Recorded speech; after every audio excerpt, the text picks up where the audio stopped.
FaZe just barely scraped by the final stage of the Budapest Major, and let's be honest, they look terrible. And the problem isn't FaZe. The problem is the one player that we've all been expecting more from, Broky.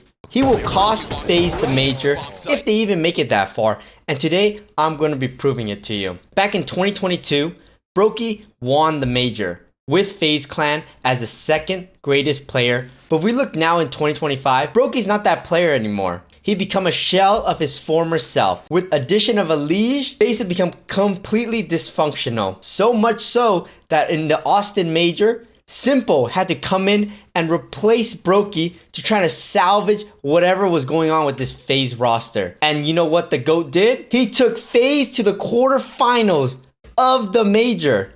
Coming off an extended break, there were rumors about how he wasn't even going to come back. He was just going to retire and that's it. But let's focus on today. Elise got replaced with Twist and Jacob replaced Rain. And of course, Broky's back in the roster. FaZe couldn't afford Simple, 6-7. And immediately, we can see the difference in performance. He nearly sunk the entire boat for this FaZe roster against NRG, a North American team. And we know what North America can do. Nothing. He had an abysmal 0.63 rating with a near -5% round swing. This guy is a category 6 hurricane of bad performances. And we see it again against NIP in the next match. Another Broky special. Another 0.79 rating where Carrion got out-called. I'll keep it a stack. Carrion got out-called. But these are the times where you give your superpower. You start thinking about, why do you pay all your superstars all this money? To power you through when you can't call them. You lean into your firepower, and the firepower just wasn't there,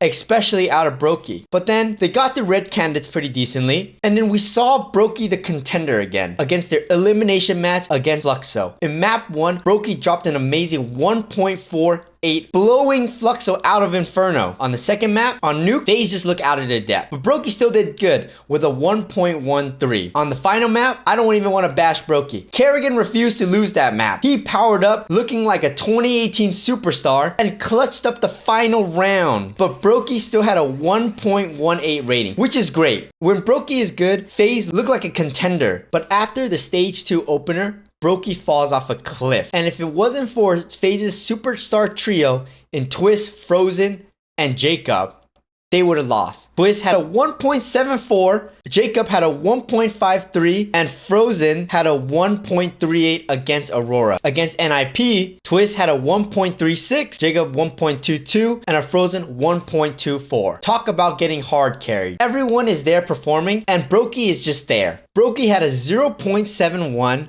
and a 0.98. FaZe barely beat Aurora 13-10.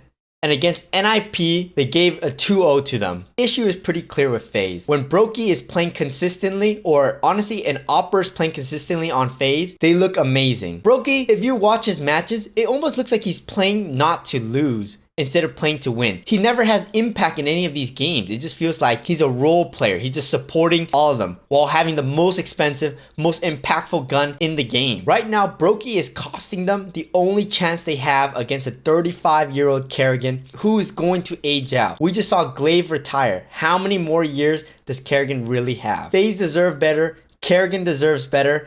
Everyone deserves better. Broky is a fraud. Thanks for watching. I'll see you guys in the next one.